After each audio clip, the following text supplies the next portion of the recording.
નમસ્તે મિત્રો, તમને જોઈને થોડું વિચિત્ર લાગશે કે ચેનલ છે દયાની અને ભાઈ શું કરે ચેનલમાં. તો મારું નામ સેલ્ફેશ અને હું દયાનો છું હસબેન્ડ. ઘણા સમયથી પ્રેક્ષકો મિત્રો અમારા કહેતા કે તમારા હસબન્ડને બતાવો, તો હિયર ઇટ ઇઝ. તો આજે હું તમને બતાવવા જઈ રહ્યો છું એક સરસ મજાની recipe sandwich, cheese sandwich. Generally અમે એર ઇન્ડિયા, આપણે ઇન્ડિયામાં આવતા હોઈએ ત્યારે એ લોકો નાસ્તા પાણી આપે અને એક વખત અમને સેન્ડવિચ મળ્યું અને અમે એના ફેન બની ગયા. ઘણા સમય સુધી અમે બધું જોયું, રેસીપી પણ અમને મળી નહીં. લાસ્ટ ટાઈમ અમે પેરિસ વિઝિટ કરી અમારા ફ્રેન્ડને ત્યાં. એ લોકોએ અમને હવે વાતમાં વાત કરી કે આ રીતનું હતું, અમે સેન્ડવિચ ખાધું, એની રેસીપી મળતી ને એ લોકો ઘણા સમયથી પેરિસમાં રહી. એણે અમને કીધું કે જનરલી આ ટાઈપની ચીઝ તમારે યુઝ કરવી પડે.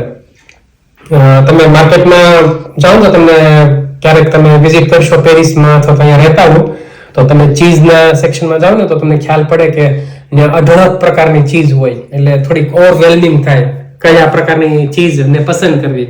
તો અમને ચીઝ મળી. સારી ન્યૂઝ એ છે, ગુડ ન્યૂઝ, કે ચીઝ મળી ગઈ પ્રોપર ચીઝ. હું તમને હમણાં બતાવીશ, પણ રેસીપી એકદમ ઈઝી છે. જનરલી અમે આ બ્રેડ વાપરીએ. આમાં બ્રેડ તમે જો વ્યવસ્થિત રીતે થોડોક ડિટેલમાં, તો આની કોર નથી, તો આ કોર વગેરેના બ્રેડ છે. અને જનરલી અત્યારે અમે લીધેલા છે ખાલી બે લેગ્યુમ, એક છે ગાજર અને એક છે ક્યુક્યુમ્બર. આનો ઉપયોગ કરવાના અને સાથે અમે ચીઝ યુઝ કરવાના. એકદમ ઈઝી રેસીપી છે. તમે ચીઝને એક બાઉલમાં લ્યો. આ બંને તમે બહુ એકદમ નાના એવા કટ કરી નાના પીસમાં એને એડ કરો. સાથે તમને તમારા ટેસ્ટ અનુસાર તમે ચીલી ફ્લેક નાખો કે ઓરેગાનો નાખો કે ઓલિવ ઓઇલ નાખો, વોટેવર જે તમારી પસંદ હોય એ પ્રમાણે. પછી આમાં તમે ત્રિકોણમાં, ટ્રાયંગલમાં કટ કરી અને તમને જેટલી પસંદ હોય એટલી ચીઝ ને આ બધું તમે એડ કરી, જે પેલો તમે સરસ મજાનો મિક્સ બનાવેલું હોય તે એડ કરો. અને જો તમારી ઈચ્છા હોય ફટાફટ ખાવાની તો તમે ફટાફટ કન્ઝ્યુમ કરી શકો, અથવા તો એર ઇન્ડિયાની જેમ જો તમારે ફ્રીઝમાં રાખીને ખાવા હોય તો એનો ટેસ્ટ એકદમ ફર્સ્ટ ક્લાસ આવશે. તો ચાલો રેસીપીની શરૂઆત કરીએ. તો અહીંયા મેં કાપી લીધા ગાજર, શેક કાકડી અને ખમણેલા છે ને, આ બહુ ઝીણી ઝીણી કાપવી પડે કાકડી, ને આ લીલા મરચાં છે. તો ચીલી ફ્લેક નથી નાખવાના, એની જગ્યાએ આ લીલા મરચાં નાખવાના છે અને થોડુંક લીંબુ નાખેલ છે. અને આ ચીઝ આવે તો આ ચીઝ નાખવાની છે.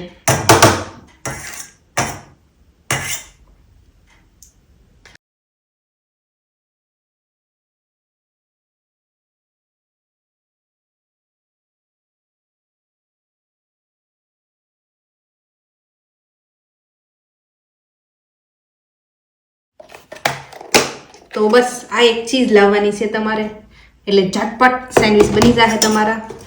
હવે મિક્સ કરવાનું છે હરખું રીતે.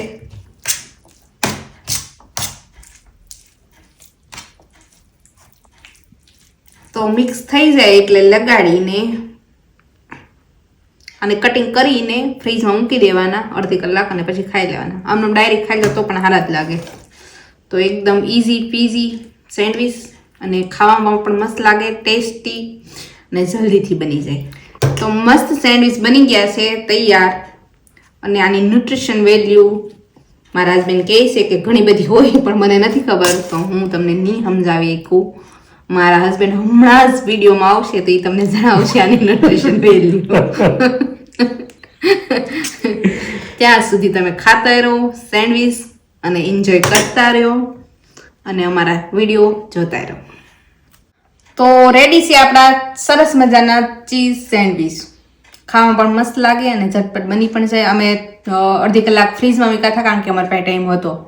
તો બસ હવે જમી લઈ. અને ખાસ કરીને આ સ્ટુડન્ટ માટે બહુ કામનું છે, કારણ કે સ્ટુડન્ટ પાસે એટલો બધો ટાઈમ ન હોય રસોઈ બનાવવાનો. તો જલ્દીથી તમે લાવો.